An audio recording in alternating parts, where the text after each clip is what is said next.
नमस्कार। BEd second year विद्यार्थियों के लिए हिंदी शिक्षण में विभिन्न बिंदुओं को लेकर पिछले दिनों से हमारी अध्ययन चल रहा है। आज हम हिंदी शिक्षण में एक नया विषय लेकर के उपस्थित हुए हैं। आज हमारा इकाई परिवर्तन होता है और इस इकाई में हम तीसरी इकाई में प्रवेश कर रहे हैं। तीसरी इकाई में जो हमारा विषय है वह है भाषा शिक्षण के गुण और उसका व्यक्तित्व, उसकी व्यावसायिक और नैतिक जिम्मेदारियां। हिंदी शिक्षण में शैक्षिक उन्नयन के लिए जो उपागम हैं ये बिंदु इस इकाई के अंतर्गत रहेंगे। तो आज अपन प्रथम बिंदु पर अपनी चर्चा करते हैं। हमारा इसमें प्रथम बिंदु है हिंदी शिक्षक के गुण। वैसे शिक्षक शब्द अगर इस पर अपन चर्चा करें तो बहुत दिनों तक भी हम चर्चा करें तो इसका अंत नहीं होता। इतना व्यापक और गूढ़ अर्थ है इसका। प्राचीन काल से ही गुरु परंपरा हमारी जो चली आ रही है वैदिक काल से ही, उसमें वेदों में इसका अर्थ बहुत व्यापक रूप से इसकी व्याख्या की गई है। गुरु शब्द में दो वर्ण हैं। गु का अर्थ होता है अंधकार और रू का होता है प्रकाश। इस तरह से इसका अगर अपन अर्थ देखें तो जो व्यक्तित्व अपने शिष्य को अंधकार से प्रकाश की ओर ले जाता है या अंधकार से निकालकर प्रकाश की ओर अग्रसर करता है, वह व्यक्ति गुरु कहलाने का अधिकारी होता है। गुरु शब्द बहुत ही व्यापक, उसका अर्थ विभिन्न विद्वानों ने विभिन्न कालों में अपने अपने ढंग से जो है किया है। गुरु का अर्थ होता है संपूर्ण, अर्थात जो हमें जीवन की संपूर्णता हासिल करवाने की दिशा में बढ़ने के लिए हमारा पथ प्रदर्शित करता है या पथ आलोकित करता है, वह हमारा गुरु होता है। आधुनिक युग में जैसे जैसे युग परिवर्तन हुआ, उसके शब्द की व्याख्याएं भी बदली, कार्यशैली भी बदली और वर्तमान समय में गुरु को शिक्षक कहा जाने लगा। अलग अलग विषय का जो विस्तार भी हुआ शिक्षा में, अलग अलग ज्ञान का विस्फोट हुआ, तो इसके कारण गुरु में जो अलग अलग विशिष्टता भी आ गई, स्पेशलाइजेशन जिसको अपन कहते हैं, वह भी उसमें आया और धीरे धीरे उसका कार्य क्षेत्र भी बढ़ता गया।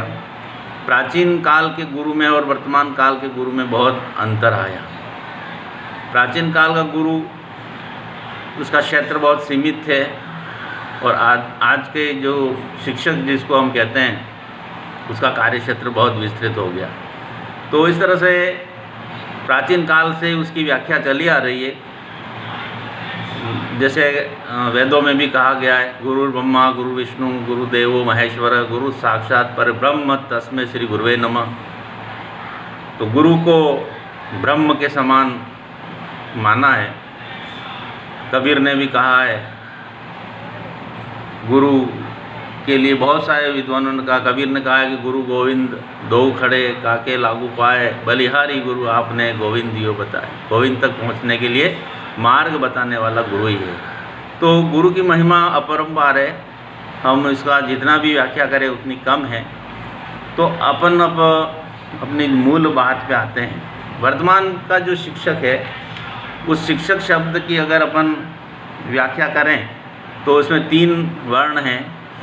शी का अर्थ होता है शिखर तक ले जाने वाला। दूसरा वर्ण है इसमें क्ष का अर्थ होता है क्षमाशील, सबको क्षमा करने वाला। और क से इसका तात्पर्य होता है कमजोरी को निकालने वाला, कमजोरी को दूर करने वाला। तो अलग अलग ढंग से इसकी व्याख्या होती है। अंग्रेजी में इसको टीचर कहते हैं।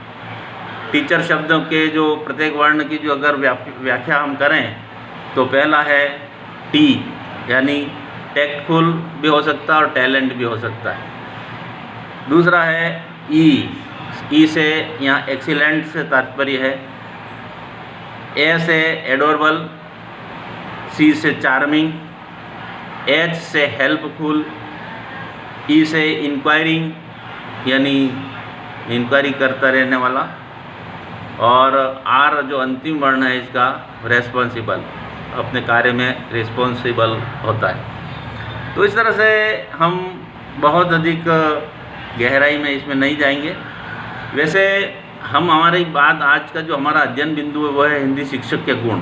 तो हिंदी शिक्षक में वे सभी गुण होने चाहिए जो सामान्य शिक्षण में होते हैं। प्रथम प्राथमिक गुण जिसको हम कहते हैं, जो मूल जो गुण है शिक्षक के, वो तो होने ही चाहिए, लेकिन उसके अलावा भी कुछ गुण ऐसे हैं जो विशेष गुण हैं जो हिंदी शिक्षक में होने बहुत आवश्यक होते हैं। सामान्य गुणों से, सामान्य शिक्षक से हिंदी शिक्षक या भाषा का जो शिक्षक होता है उसमें विशेष गुण होते हैं।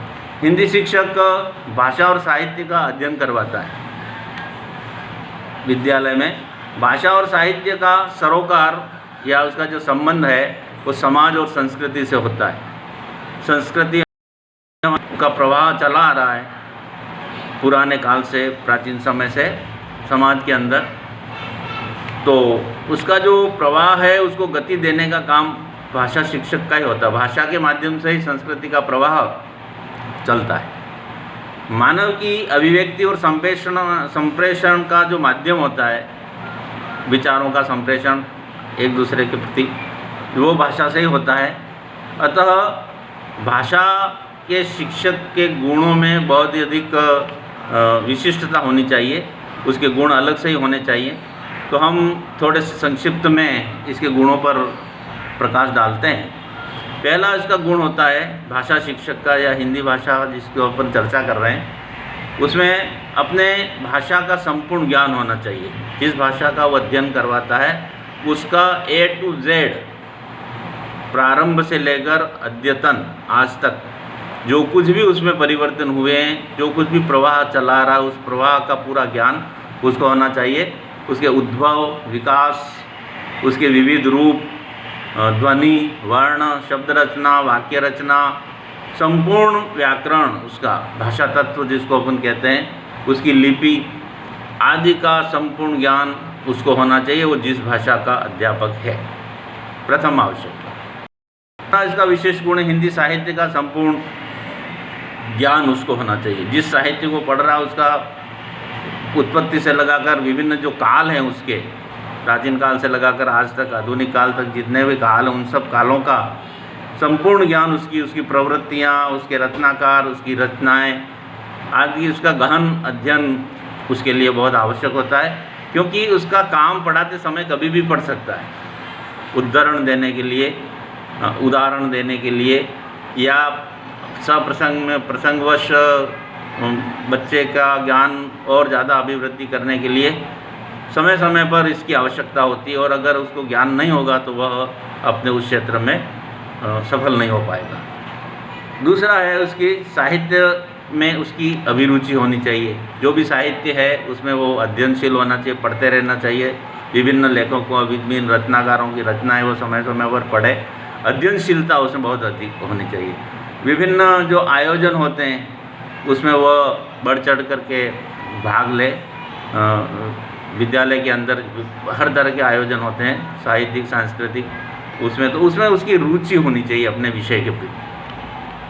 अगला हमारा जो गुण है वह है हिंदी के प्रति दायित्व और उसकी गौरव की भावना। हिंदी के हमारे देश में ही अगर अपन बात करें तो हिंदी में उसके विभिन्न रूप है। कहीं वह राष्ट्रभाषा के रूप में है, कहीं राजभाषा के रूप में है। तो उसके अलग अलग रूपों का, उसके गौरव का, उसकी उपयोगिता का, उसका पूरा उसको ज्ञान होना चाहिए। उसको बढ़ावा देने का कार्य वो हमेशा करता रहे समय समय पर और महत्व देता रहे। भाषा शिक्षण की समस्त विधियों का उसको ज्ञान होना चाहिए। जितने भी नवाचार होते हैं शिक्षण में उसका उसको अद्यतन ज्ञान होना चाहिए, अपडेट वो होना चाहिए हर तरह से। समय समय पर जो भी विधियाँ नई आती हैं, नवाचार जो नए आते हैं, उसे वो उसका जुड़ाव उसका होना चाहिए और उसको अपने प्रयोग में भी वो लाता रहे। इस तरह से उसका कार्यशैली होनी चाहिए। जब भी वो बोले, हिंदी शिक्षक या वार्तालाप करे या छात्रों के से संपर्क में कोई बातचीत करे, तो उसका उच्चारण, शब्द, वर्तनी वगैरह जो है शुद्ध होना चाहिए। हर तरह से वो शुद्ध उच्चारण करे, क्योंकि बालक अध्यापक का अनुकरण करते हैं और विशेष करके भाषा शिक्षक का। दूसरे जैसे गणित का, विज्ञान का अध्यापक कोई किसी तरह का उच्चारण कोई गलत कर देता है तो वो क्षम्य है, लेकिन भाषा शिक्षक अगर उच्चारण गलत बोलता है तो वह अक्षम्य माना जाता है, क्योंकि उसका उच्चारण बालक करते हैं। उसका लेखन, उसकी हैंड राइटिंग वगैरह जो है वह भी अच्छी और सुंदर होनी चाहिए, सुडौल होनी चाहिए। उसकी जिस लिपि का वो प्रयोग कर रहा है वो लिपि और वर्ण की जो बनावट है वो भी मानक का होनी चाहिए, जो स्टैंडर्ड बना हुआ है उसके अनुरूप होनी चाहिए और उसका लेखन सुंदर होना चाहिए। प्रभावशील वक्ता होना चाहिए। जब भी बार बार जब विद्यालय में कई तरह के फंक्शंस होते हैं, आयोजन होते हैं, तो हिंदी शिक्षक को ज़्यादा महत्व दिया जाता है, भाषा शिक्षक को ज़्यादा महत्व दिया जाता है, क्योंकि सभी लोग ये मानते हैं कि ये तो भाषा के शिक्षक हैं इसलिए अच्छा बोल लेंगे। तो उनसे बहुत सारी अपेक्षाएं होती हैं, शिक्षकों को भी होती हैं अन्य और छात्रों को भी होती हैं। तो अच्छा एक प्रभावशील वक्ता के रूप में वह अपनी भूमिका निभाता रहे, ये अपेक्षा होती है। भाषा शिक्षक में भाषा के प्रति पर्याप्त उसकी रुचि होनी चाहिए। हर काम वो शुद्धता से करे, विभिन्न उदाहरणों से करे और समय समय पर वो अपनी रुचि का मतलब उसको प्रकट करता रहे। उस अन्य शिक्षकों को, अन्य लोगों को ये नहीं लगना चाहिए कि ये भाषा शिक्षक जो रुचि नहीं ले रहे, तो रुचि उसमें होनी चाहिए। दूसरी होनी चाहिए उसमें शोध वृत्ति की भावना होनी चाहिए। कई नई नई शोधें होती रहती हैं, तो वह भी एक शोधकर्ता के रूप में अपनी भूमिका का निर्वहन करता रहे। छोटी मोटी रचनाएं भी वो चाहे तो लिख सकता है, उसमें भी उसकी रुचि होनी चाहिए। अन्य विषयों के माध्यम भी भाषा होता है। हिंदी भाषा में हिंदी भाषी स्कूल हमारे विशेष करके होते हैं, तो माध्यम जो होता है हिंदी भाषा, दूसरे विषय भी हिंदी में ही छपे हुए होते हैं, उसकी किताबें वगैरह, पुस्तकें वगैरह, उसके विषय वस्तु। तो हिंदी का उसमें समन्वय होना चाहिए। बहुत सारी कठिनाइयाँ भाषा संबंधी अगर आए तो दूसरे शिक्षक भी हिंदी, तो वह उसकी अपेक्षाओं पर खरा उतरे। पाठ्येतर प्रवृत्ति में वो नेतृत्व करे। जैसे बहुत सारी शैक्षिक प्रवृत्तियाँ चलती, साहित्यिक सांस्कृतिक कार्यक्रम होते हैं तो उसका संचालन करना वगैरह, वो उसमें उसका पूरा इंटरेस्ट होना चाहिए। और छात्रों के प्रति सहानुभूति, निकटता, आत्मीयता, संवेदनशीलता हिंदी शिक्षक के प्रति ज़्यादा होती है। तो वह अपनी भूमिका का अच्छा निर्वहन करे और खरा उतरे, यही अपेक्षा है हिंदी शिक्षक से। तो आज हमने हिंदी शिक्षक के गुणों पर चर्चा की। शेष कल। धन्यवाद। जय हिंद।